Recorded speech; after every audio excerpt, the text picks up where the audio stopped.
Nice to meet you. Come on in with us. Hi, gentlemen. How are you? Good, Senator. Very good, Senator. How are you all this protection? Oh, yes. All right, guys.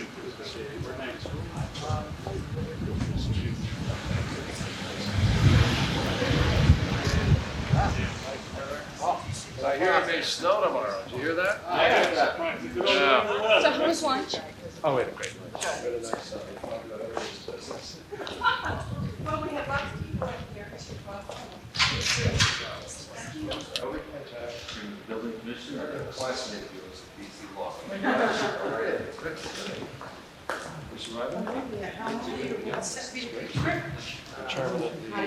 Commission that builds all the buildings.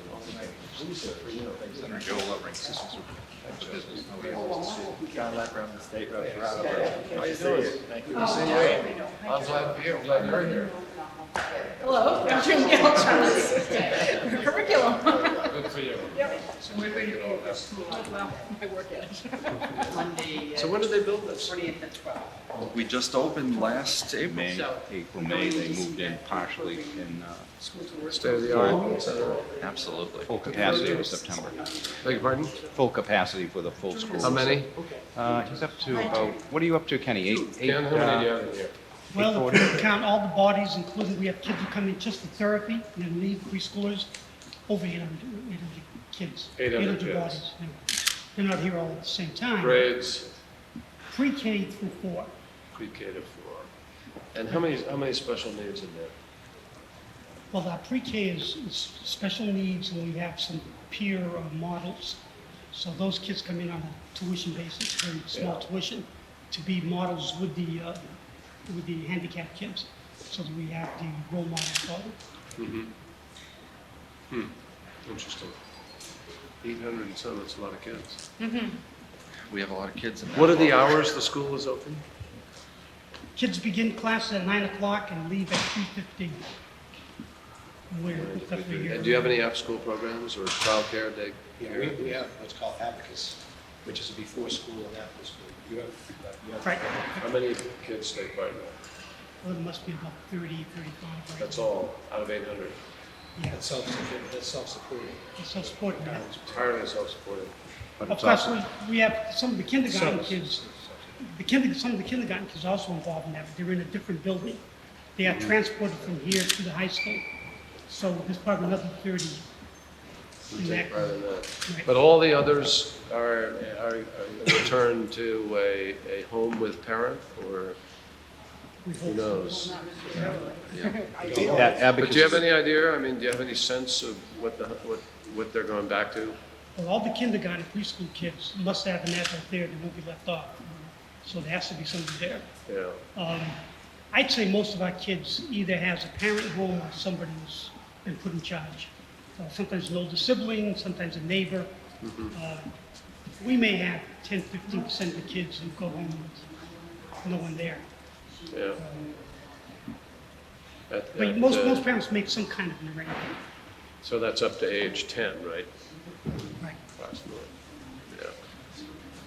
That's tough, that part of it. That's a tricky thing. Has there been talk of trying to find a way to use the facilities for a longer period of time and having sort of an after-school? Well, we do, our parents are beginning an after-school program, arts and crafts kinds of things, chess, and that's going to start in about a week. But they support, the parents support it, they fund it, and they have volunteers. And we can't service every child, so, because we don't have that many volunteers to provide the activities. So what we're going to do is do it for 3 months, so the children who go the first month cannot go the second month. And there'll be a different group of kids the second month, and a different group the third month. But it's not a year-round program. If you had your druthers, though, the superintendent, I mean, wouldn't you want every kid to be able to do that?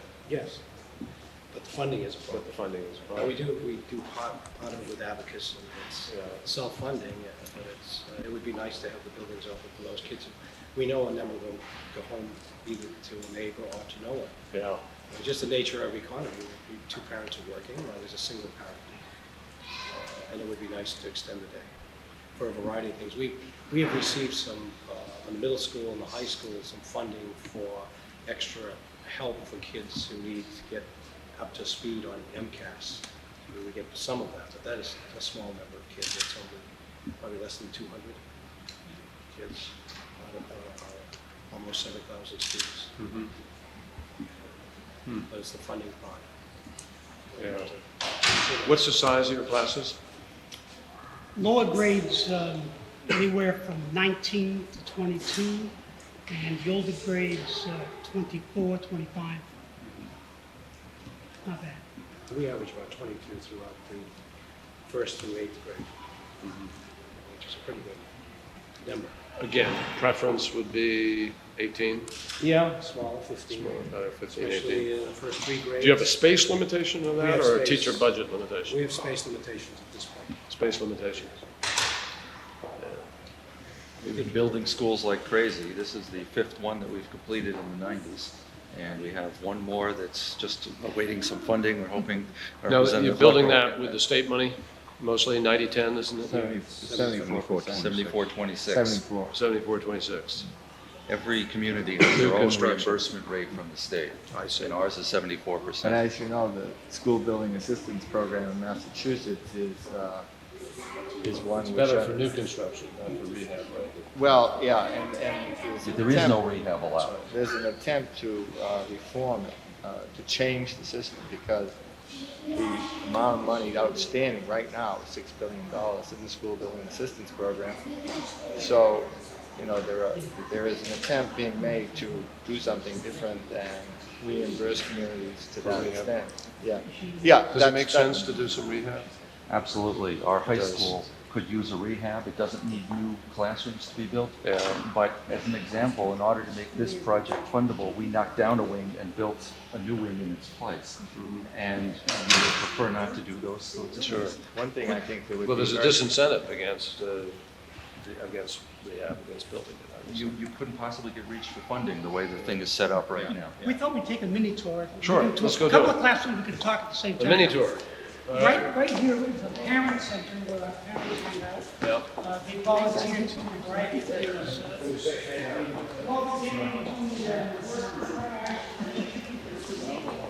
Elderly, physically handicapped. We try to do a lot of that kind of thing.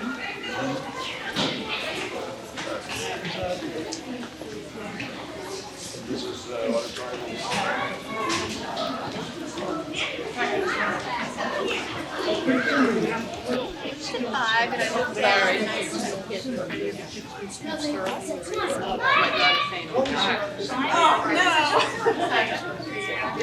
How are you? Oh, good. Oh, good. All right. So we have to, it's true, once you start, yeah, it's fine. It's just a matter of getting.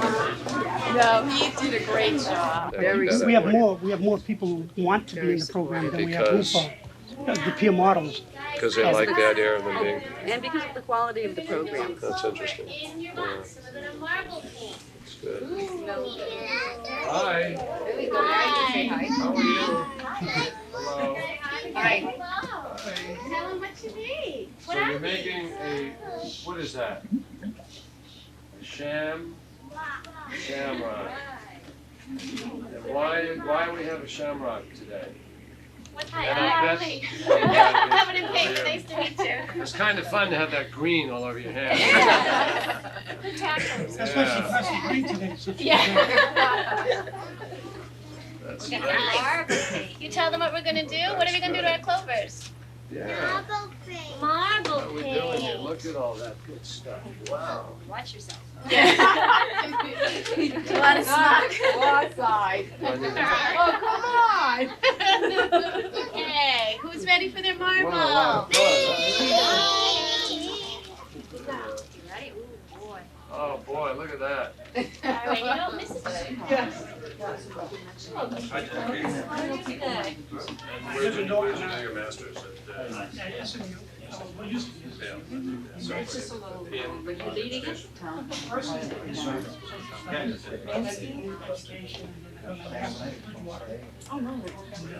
ed and administration. Where do we go from here? We're gonna go this way, Okay. and we'll go down the stairs. Where's my leader here on this? Tell me what, program that you run is designed here, or you do it off some model? Well, we've developed our own model, but what do you want to see, another preschool or more We're kindergarten? gonna go look at the license.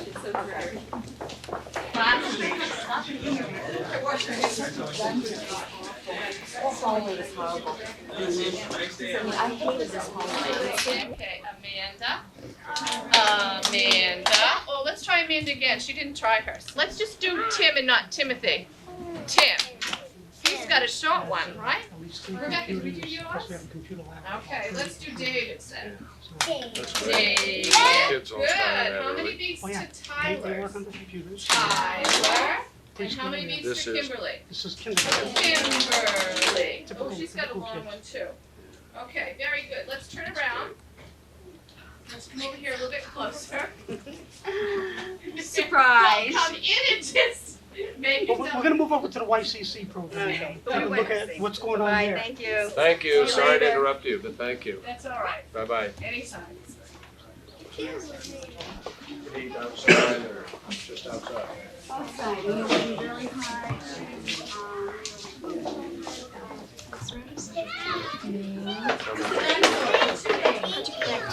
State funded competitive grants from the Department of Education. And the goal is to serve children in average ages birth to 5 and their families with high quality comprehensive services, regardless of risk factors such as low income, English as a special second language, homelessness, whatever. No matter what. No matter what, the goal is to reach all children. And And how many kids can you take in? we have, in our preschool settings, we have room for approximately 135. And we use the state sliding fee scale, so income, they have to be income eligible.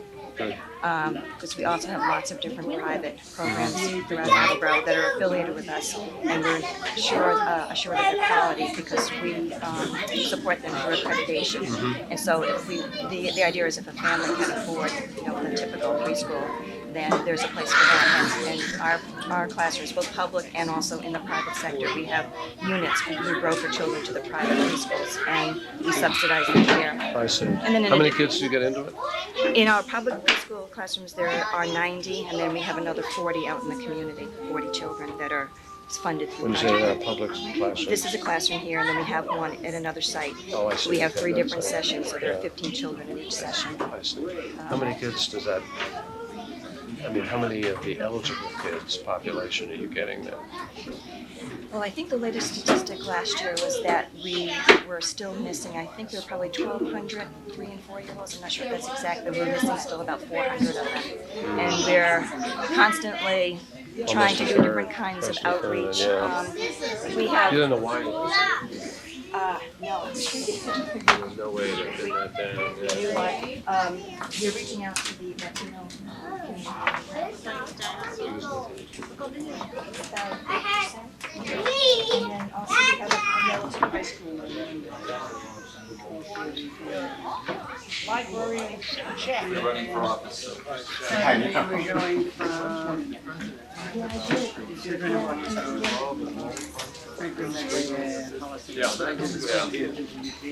Yes, it is. We'd like, yes, it is. Yeah, I know.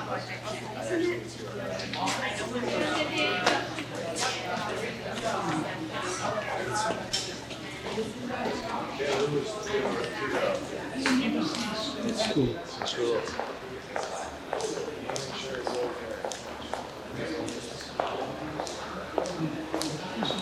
How are you? Good, Jennifer. Nice to meet you. Delighted to meet you. Hi, kids. Hi. How are you? Good. You all having fun? Yes. Are you learning? Yes. What are you learning? Who can tell me what you're learning? Dinosaurs. Dinosaurs? Dictionaries? Yes. We're learning how to read still, because some of the words are still a little hard for us. Are they hard? Tell me a word that's hard. What's a hard word? Some of the animal sounds are hard, or that are in books. Well, that's true, yeah. Like some of the dinosaurs? Like a Tyrannosaurus Rex? Or a Brontosaurus? Who can tell me the name of a dinosaur? The Triceratops. Yeah, that's true. A stegosaurus. That's a good one, Stegosaurus. A parasaur. Wow. Dimetrodon.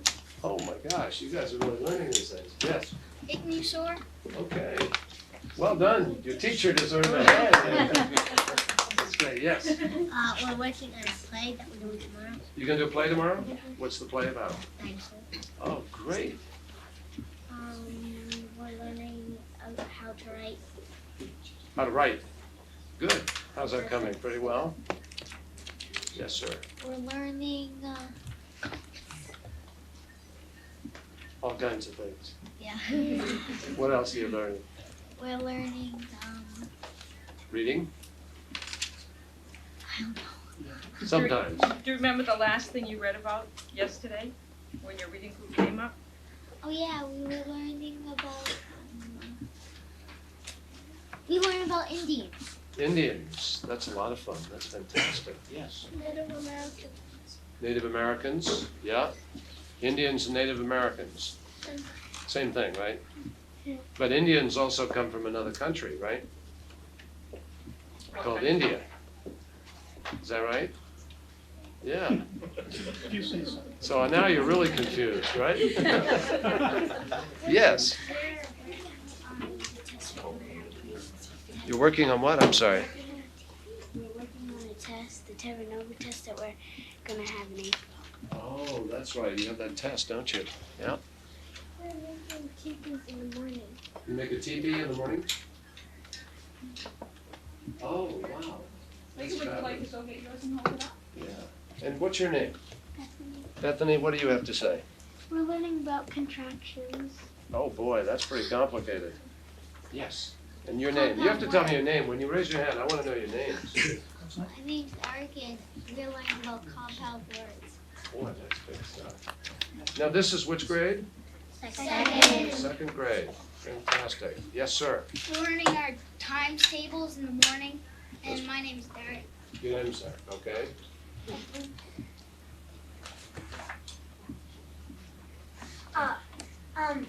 What's your name? Chris. Chris. And every in the morning we always work on the calendar like over there, and we Is that have the first thing you do when you come in the morning? no, we first do our math. First you do your math, Yeah. while everybody's wide awake. That's a good idea. So what's the best thing you do? What's the favorite thing that you do in school? Yes, way back there. Read. What do you do, Janelle? What's your favorite thing? Math. Good for you. That's a good favorite to have. That's important.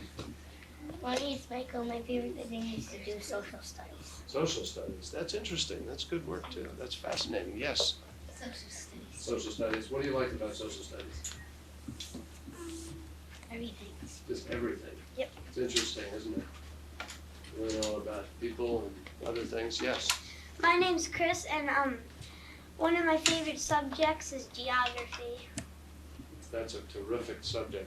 Can anybody tell me who's going to win the Final Four? No, I'm just joking. Oh, Chris maybe can. I saw the basketball on him. I said, you a basketball player? Yeah. You like it? Yeah. And you're a fan of which team? My favorite basketball team would be the Lakers. Favorite player? Kobe Bryant. All right, we have time for one more big bit of news. Who's going to give it to me? You want to have a big bit of news? Anybody got some news to tell me? Okay. My name's Stephanie, and we use a calculator, and we do words, and the nouns are equal to, and then we count down by 1, 2, 3, and we use calculators to do it. That's spectacular. Do you enjoy using a calculator? Yeah. It's really fun, isn't it? And everybody here uses a computer? Yeah. You have fun with that? How many of you have a computer at home that you can use? Boy, look at all that. That's pretty good. And what do you use it for at home? For work? Good for you. That's great. And use it for games too? Yeah. It's fun, huh? Well, I'm impressed. You've got, oh, look at all those teepees over there. That's fantastic. I think This you have a one's terrific mine. class here, and you're obviously all learning a lot, and that's very impressive. So I want you to know that I'm very impressed by what you're doing. And thank you for letting me interrupt you. Megan would like to show you her teepee. Oh, Megan, wow, whoops, don't trip now. Careful, careful. That's fantastic. Did you make that this morning? No, we made it yesterday. Look at that. No. Yeah, we made it We made yesterday it this morning. week, right? Isn't that nice? How many people would live in there? 8. 8 people? I think. Something like that. A whole family anyway, right? Yeah. That's pretty neat. Have you ever been in a real teepee? No. Nope. No. You know, you can make big real ones now. Some people live in them too. Megan, do all of the fabulous. Native Americans or all of the Indians live in teepees like that? They all build teepees? Not all of them. That's- Yes, Chris? And some of them live in long homes, like the Wampanoag tribe that's probably the nearest tribe to us, they live in long homes. Yeah. I've seen some Indians who actually live, they used to live in caves too, and in houses carved out of the mountainsides. It's really interesting, yeah. You have a lot to say, don't you? Do you know that our class is really smart? Yeah, I do know that. I've just learned that this is a very smart class. Very much so. Well, I have to go now. Will you forgive me for having to run out on you like that? Yes. Is that okay? But I think you want to get back to doing things, don't you? No. That was a good one. It is a really smart class. Thank you. Goodbye. Thank you very much for Thank you coming to our very much. class. You got a terrific Excellent. class here. Oh, I Really do. smart, yeah. Can anyone, It's a great class. what are we called? What kind of second graders are we? We'll say it all together. Sensational! You surely are. Very, very sensational. I'm very impressed. I'm very impressed. Anybody here know what they're going to be when you grow up? Everybody knows? Really quickly, tell me. What are you going to be? Nurse. Quick. We'll come back to you. Sports officer. FBI? Veterinarian. Come on, you're going to tell me now. You can't get away with not telling me. Chris? President. President. All right, we got a president. You got a president here. Doris? Artist. Maybe a teacher. Forgot one. Okay. Scientist. Scientist. Teacher. Teacher. Skater. Skater, yeah. Teacher. Teacher. Doctor. Lawyer. Lawyer. Paleontologist. Fabulous. Wow, paleontologist. Teacher. Outstanding. I like the fact that so many of you want to be teachers because we really need teachers. So that's a good thing. Don't stop being that. And don't forget nurses. What? Artist. Artist. That's fabulous. Good for you. Well, good luck, everybody. Have fun. Thank you for coming. Nice to be with you. Thank you. Very Take nice. care. Thank you very much. Some of the kindergarten classes coming here on, with the instructor, it's first grade on up. First grade up.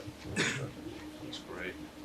And do they get time on them after hours or anything if they wanted them? Or? Teachers come in when the computer teacher isn't present, teachers come in on their own with the class. Do they do any specific classroom work on their A lot courses? of word processing, mathematics. Mathematics?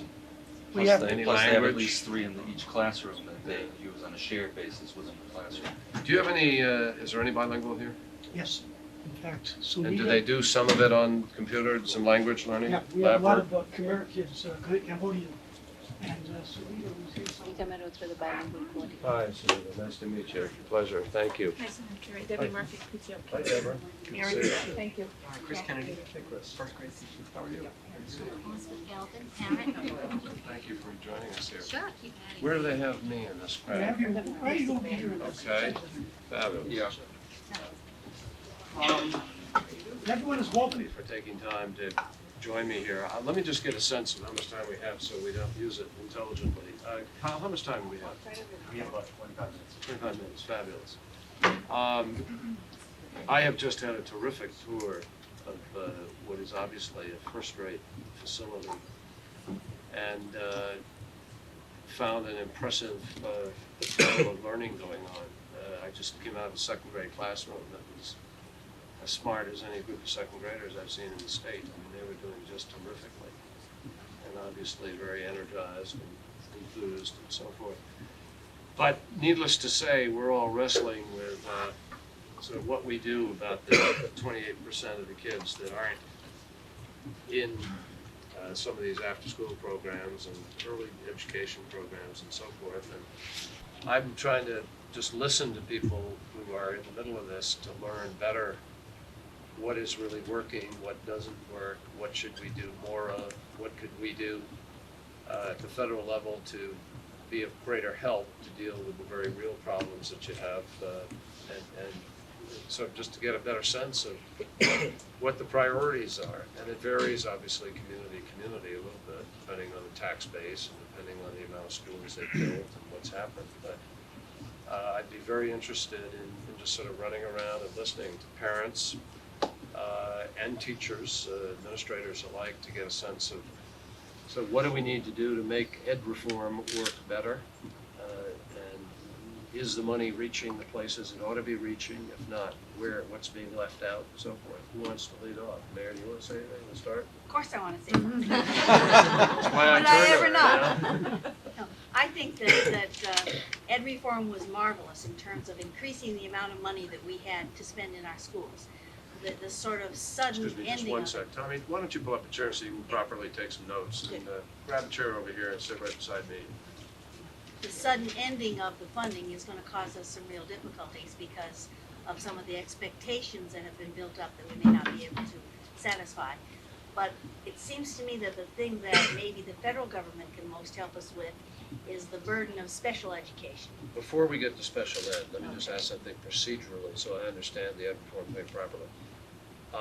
I know there's the first round, so to speak, of ed reform, but they could reauthorize the same level of expenditure if they chose to, could Yes, they they not? could.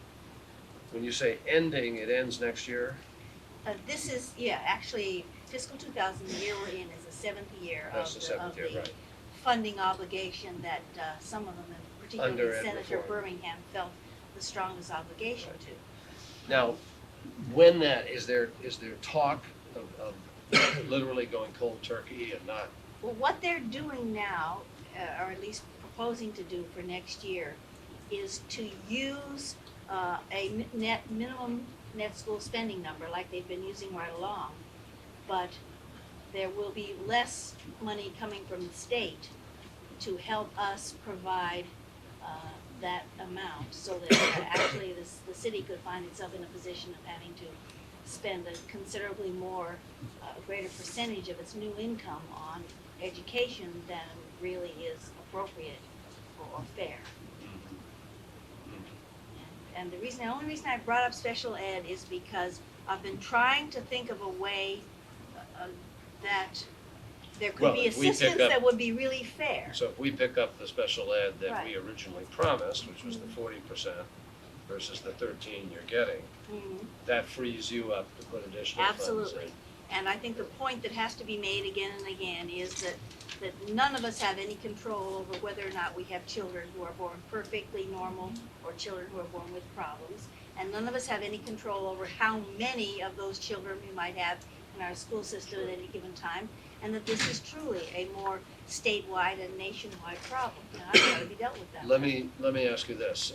We've had a couple of debates on this in the Senate in the last couple of years, and we've obviously, this year we are putting additional funding into the special ed, and it will make up a difference. But let me ask this question. How is your money divided here that you get on special ed? Tell me how you allocate it, not on special ed. The money you get today in ed reform, your disbursement, how do you allocate that? What we have is a series of items in our budget that are considered eligible for funding under ed reform. It's direct services to the kids. It's teachers, it's heating the building, the sort of real direct stuff. Then we have other things that don't count. Transportation doesn't count, for example. And what we have to do is reach a minimum amount of net school spending that is a number based on the number of students we have, and it's got some other things factored into it. How do you factor in need? versus numbers of students, et cetera. Need in what way? Well, tax base, you could have a lot of students The tax in base is in Lincoln, there. in Yeah. Concord, Carlisle, The regional other things schools. that are in there are But the they don't need value it of as your much as community, Holyoke. the value of your community, the rate of growth of your community, and some of that sort of stuff. So that if you have a fairly medium valued community that's growing fast, therefore your tax base is increasing, they assume that you can carry more of the growth yourself. If you are some of the cities like maybe Everett or Melrose where they don't have much option for growing and for adding to the tax base, then they have a much lower number and then they do that. Anybody else jump in at any time Please, here, but let's not let make me, this a one-woman show. but let me just ask this question. I hear a complaint in various parts of the state when I go around. People say, the money is not getting to the classroom. What I see getting Anybody to the feel that? classroom, what I see getting to the classroom in terms of money is that I've got 20 students in my first grade, and that's a nice number. Keeping the numbers low in the early years is quite effective. You can reach more students, the children get more opportunities for some powerful learning to take place when you have those low numbers. And that's a result of the ed reform. Apart from that, I don't see a lot in terms, we've got a great new facility here, so we've obviously got great infrastructure into the classroom with 3 computers and overhead projectors and whatnot. But we need those children to be coming to school ready to learn.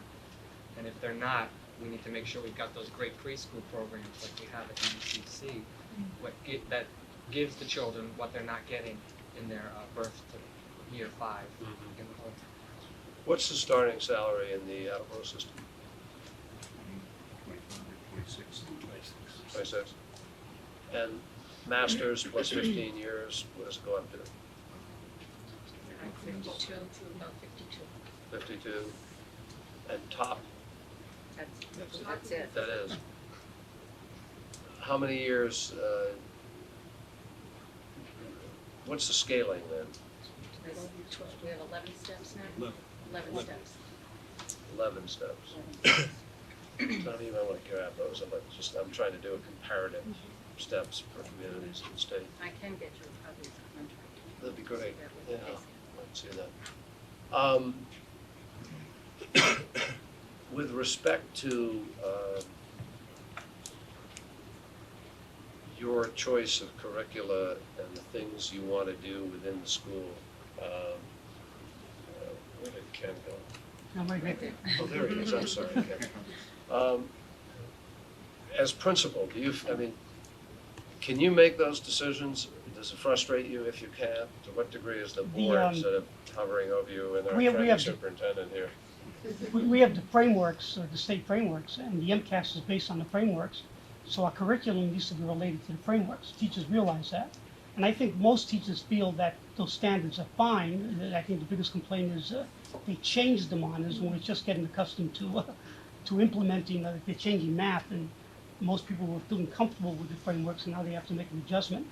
In terms of the instructional strategies, at least in this system, teachers have a lot of options as to how they want to arrive at the particular standard, so that there is no workbooks or textbooks that says you go from page 20 to 40 and then give a test, or you use this particular program.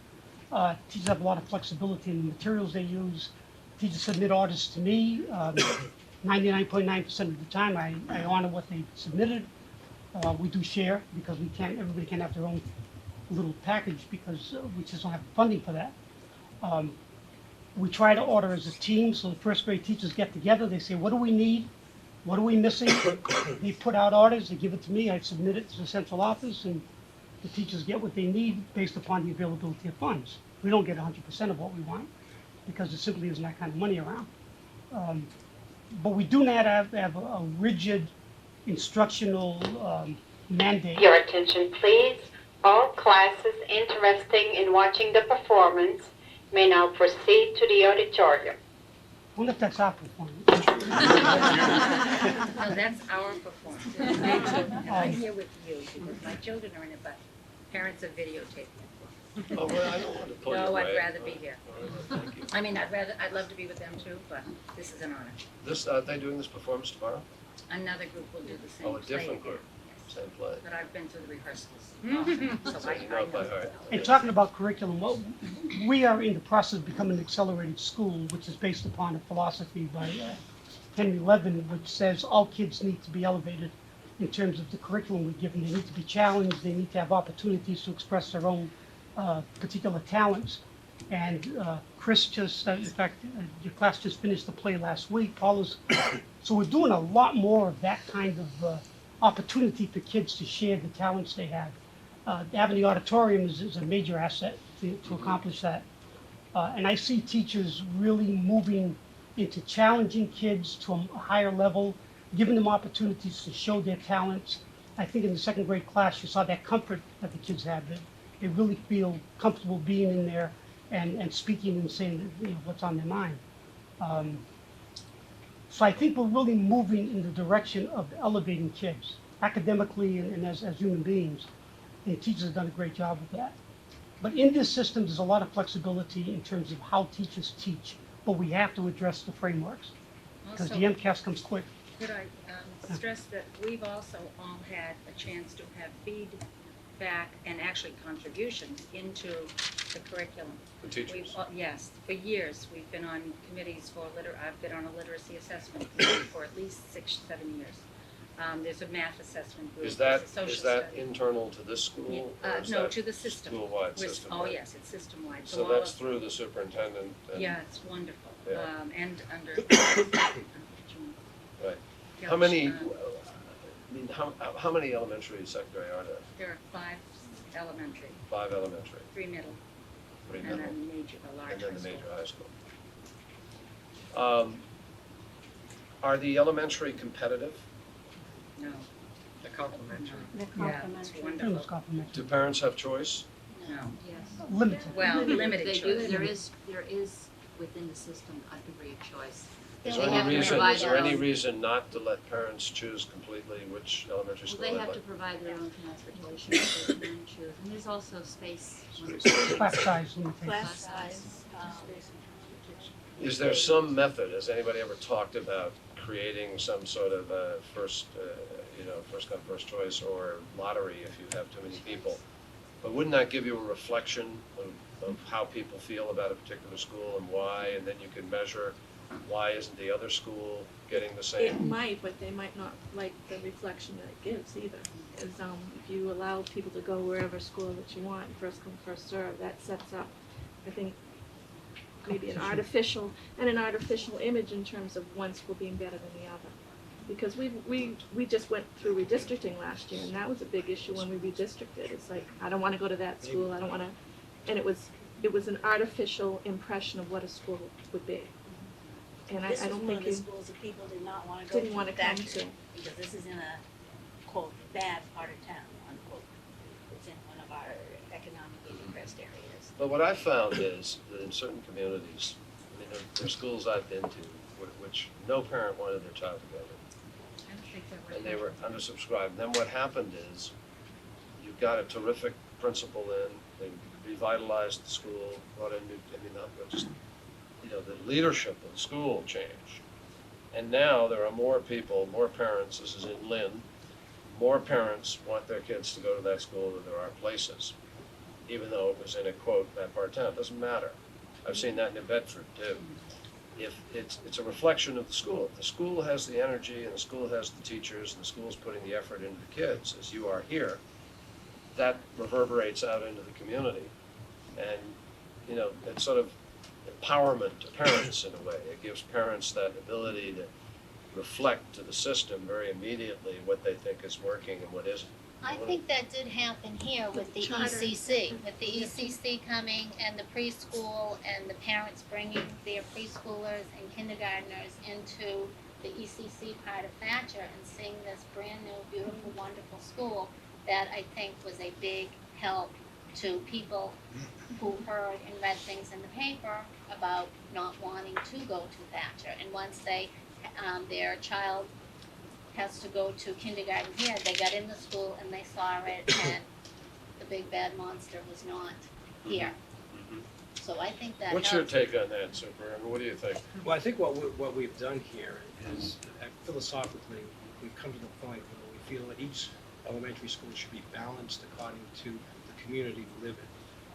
So when there was redistricting, that was a very large part of the plan, was to balance it in terms of our ethnic population, our income, and so on. And I think that's probably the strength of the 5 schools, that there's a mixture, a diversity in the 5 schools. I think the belief was as well that since eventually all of these students are going to get to the high school, that there need to be some unified, integrated curriculum so that all of them are at the same level, and it should be a high level. I think we're working on that aspect right now in terms of raising expectations for all. I think Attleboro is a smaller urban community than perhaps Lynn or New Bedford. I think, I wasn't here for the decisions, but I think it was this is what it ran to, was that they wanted to keep the flavor of the neighborhood schools, but at the same time keep the diversity of the city. And I think to a large degree we've reached that goal, and I think it has worked. There is competition in the sense that all of the schools are trying to be as best that they can be, and I know that's my charge to each of the principals, is to make sure that we're providing the best education for all kids. And I think that's a very important part of this reform that is taking place in Massachusetts, is that we're saying that all kids must pass a certain level that before we never talked about, and it's a high level. And I think that's the wonderful part of having standards, and the part of testing those standards, is that public school has always been dedicated to teaching all students, but they never were dedicated to the idea that all students were going to succeed, and that we were going to make sure that all students were going to be leaving school with an education that would allow them to be productive members of society. We have not been very good over the years in terms of dropout Measuring rates. testing, sure. We have to do a better job as well in Attleboro of reducing the dropout rate, and that's one of the things that we're really charged with. Do you track kids? If a kid drops out, do you have a process by which you go to the parents, find out what's going on? At the high school level, they do, as much as possible, do an exit interview to find out why the student is leaving and why, and what they intend to do. But the kid just doesn't show up one day, doesn't show up for 5 days. Oh, absolutely. That's universal. Somebody goes out to the home, says what's going on. There is an attendance officer who checks on truancy, Yeah. undocumented absence. But a lot of schools, I will tell you, a lot of schools don't do anything. Oh, no, we do. I mean, truancy is a thing of the old days of education, unfortunately. You used to have a truant officer go out and call them in. I mean, we don't do that anymore. I've been to school systems where somebody drops out and people look at blank stares when you say, does anybody know what happened to this kid? No, we do. We have attendance officers who do. I monitor attendance very closely, and I send letters when a child attendance is exceeded the average, or tardiness. And I think it's been effective, but also it comes back at you because they don't always like to hear it. The parents don't always like to hear it. Because the reason at this age level that children are absent is because the parents are not getting them to school. It's not the kid who's bunking. In fact, our attendance is really very good, and the kids love being here. And I've had situations where one particular case, I just sent a letter out. The child's been tardy 36 days this year. Mom doesn't get out of bed. The kid wants to be here on time. So that when they get the letters, then I don't become their favorite person, but that's what we have to do. That's tough on a kid, isn't it? Mm-hmm.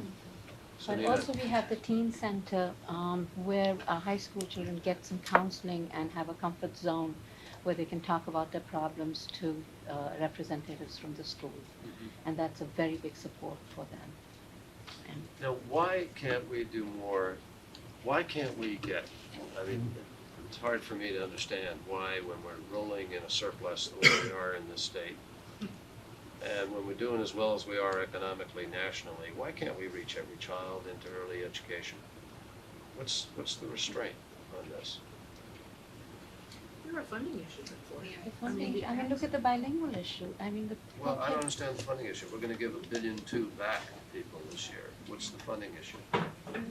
It's a choice issue. It's a question of what we're choosing Where we to do. choose to put it, exactly. It's not a funding issue, it's a question of what we're choosing to do with our money.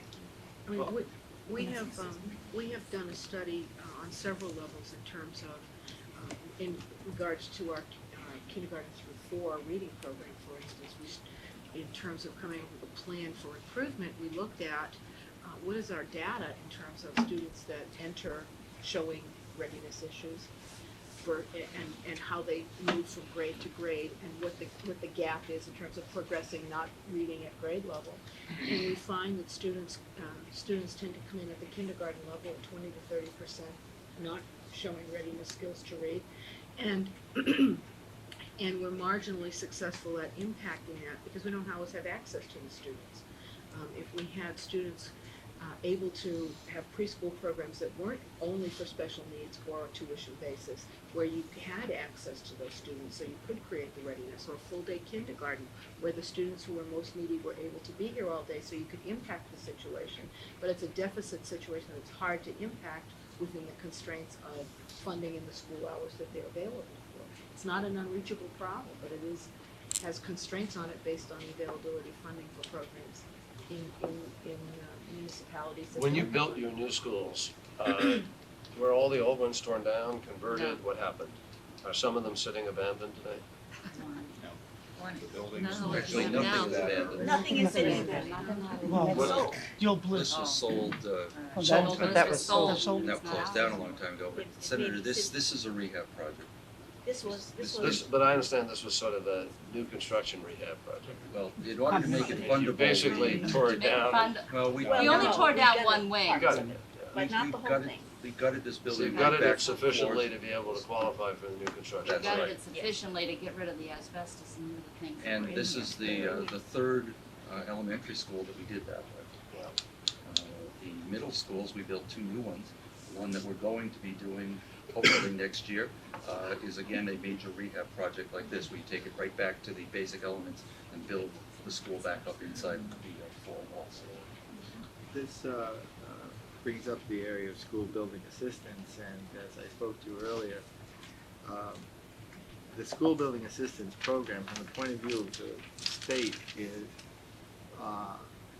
very expensive at this stage. It's one which is the extended debt of the state with school building assistance is right now $6 billion. By 2005, at the present level, will be double that. Really? And, Wow. yeah, and it will be, that will be equal to, almost equal to, the entire GEO bond obligation of the Commonwealth. Of course, this is a separate program. So there is an attempt being made to reform this program. The reforms are ones Is that which- program all funded, is that all bonded then? Yeah. The whole program? And you know, I'm really aware of the importance of and the way in which the SRF, the State Revolving Loan Fund for Water and Sewer, were beneficial to this community and many others. And if the federal government decided to establish a program like that, which the state could then match, Yeah. we would. And I know that, you know, last year when the treasurer came before my committee, which is the long-term debt committee, she expressed some interest in that, and I think that would be a program that would be very well received. Interesting. Particularly We're gonna if it get could pressed be on time in a moment, so, no, Judy, I Just wanna gonna say if it could be used for maintenance, major maintenance projects, as well as just building new schools I or understand adding completely. space. Or to rehab. Yeah, Again, I mean, Rehab is maintenance. rehab is maintenance Right. to me, or. Gotcha. I absolutely agree with you. I understand that, and I couldn't agree more. In fact, it's silly, we have a disincentive for that today, and that's kind of crazy. Right. Although, you know, I mean, what you've been able to do with this kind of construction is spectacular. And that's harder to do in some of the rehabs in terms of state-of-the-art, light, sort of, you know, the kind of living space you can create with new architecture. One other thing we have to take care of, because we're in a transition stage with the ed reform program, the formula for ed reform once we reconstruct that, and there are talks going on about that now, we've got to take care of the issue of growth. Yeah. Regardless of whether it's Newton or Attleboro or Mansfield, they've got to take care of that in a more systematic fashion so that communities can be, assess the proper amount of giving the right amount of aid based on the growth factor. I mean, this has not been really very successfully done in the last 7 years, and a lot of communities have been hurt by that. Gotcha. Patricia, you took the time to come and I'm basically here to just educate myself and get more familiar with the school systems. good. You have a child? Yes, I have a child in third grade. Third grade. Terrific. Good for you. You like it? Yeah, sometimes I'm having a little difficulty, but What are your issues? What are you concerned about? teaching styles. My only gripe is there's not much positive in the particular with what my student is not getting positive. He's getting Positive some reinforcement. positive, yes, he's getting some, but not as much as my son needs. Yeah. And I just wanted to come You home have a boy or no? to a boy.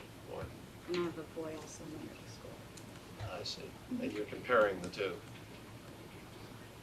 Love it. No, basically just here to educate myself. Yeah. Good. Is there anybody else who hasn't said something, who feels strongly they want to? Yeah, Joe. Senator, I'd just like to touch on something that the mayor sort of alluded to, and that's transportation and transportation reimbursement. One of the issues that's out there as far as the state level is concerned is that public schools get reimbursed at about 31 cents on the dollar. Private schools, who we provide transportation for, is a better deal for us because we actually get provided about 68 cents on the dollar. And you get into the regional schools and they get it at about 90 cents on the dollar. And yet, when we talk about what's happening within the school district and how do we get kids, as Ken was talking to school on time, obviously one of the benefits is transportation. The way that the state is set up, K through 6 over 2 is where the reimbursement falls in. But in terms of what the city is doing under the school committee, they have a policy that basically has 1.5 miles for elementary, and they actually go back down to a half mile with a fee-for-service program. So we're putting additional buses on, but it's a cost to parents. It's about $100 a year. But obviously, in this day and age, parents are very concerned about what happens between the time they leave the door and the time they reach the school. And my concern is that, as the mayor mentioned, that transportation is not countable under net school spending. So in essence, there's this big gaping hole in the whole process that somebody has to pay for that transportation. What's the longest ride a kid has? Well, by contract, we say 55 minutes. I think on the norm, we're probably around 40 minutes, barring construction and traffic jams and everything else that's out there.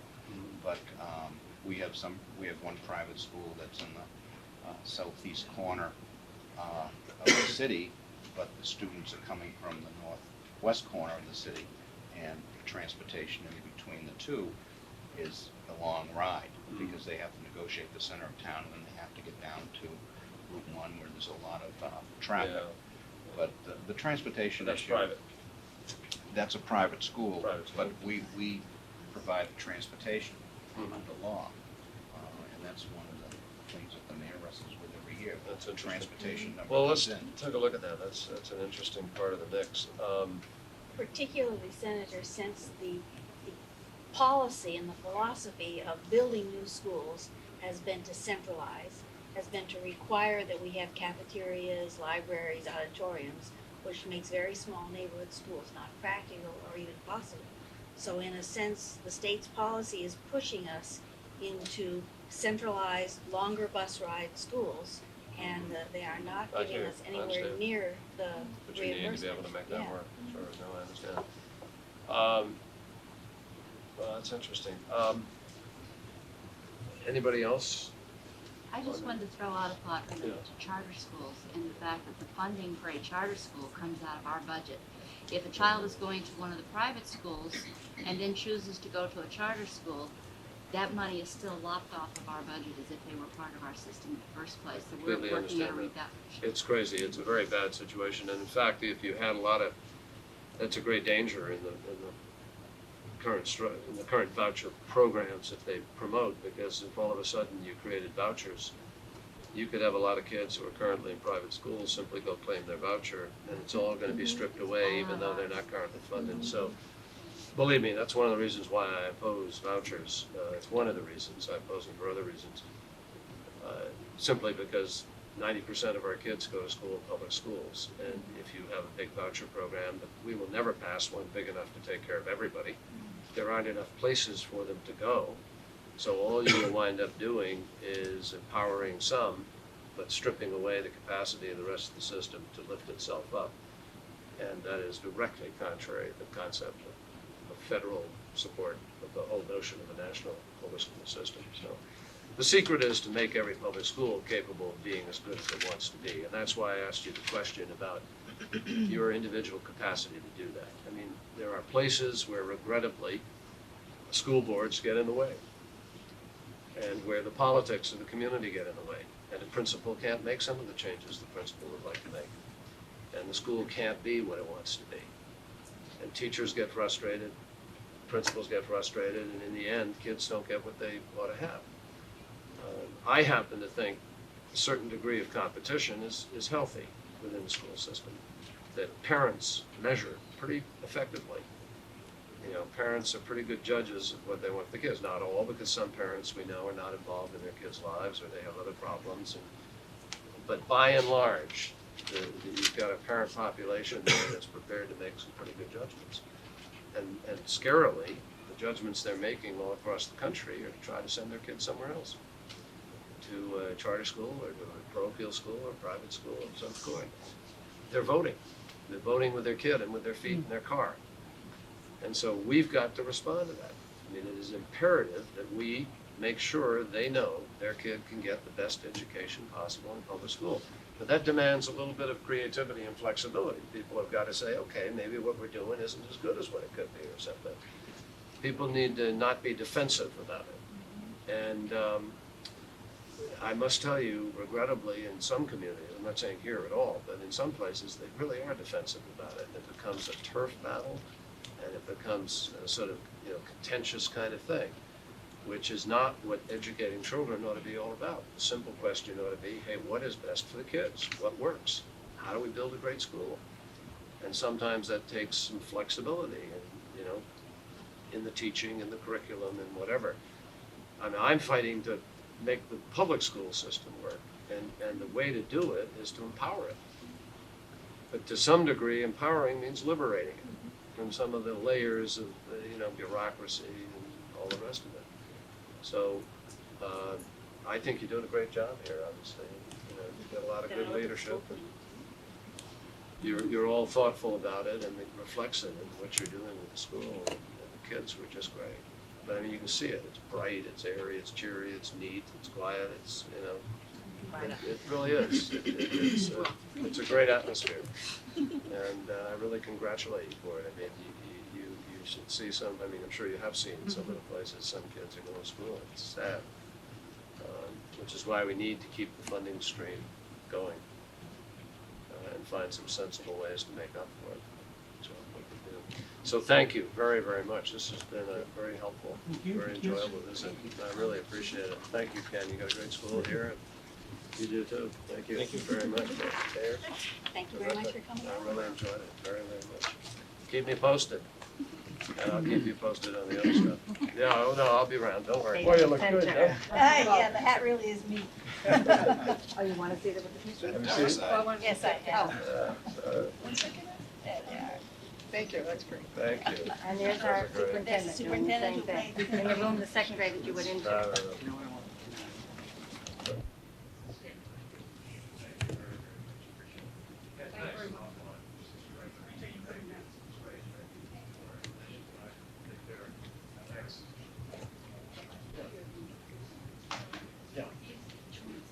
Oh, he is. Great. Okay. I'll chat with him on the way out. Okay. Maybe alcohol juice. Oh, yeah, you get that too.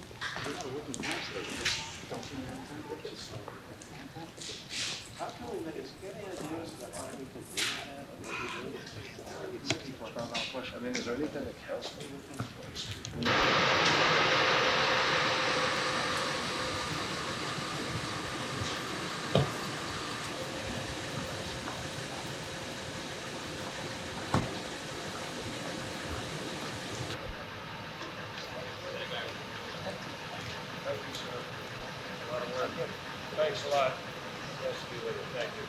Thank you. Happy St. Patty. Good.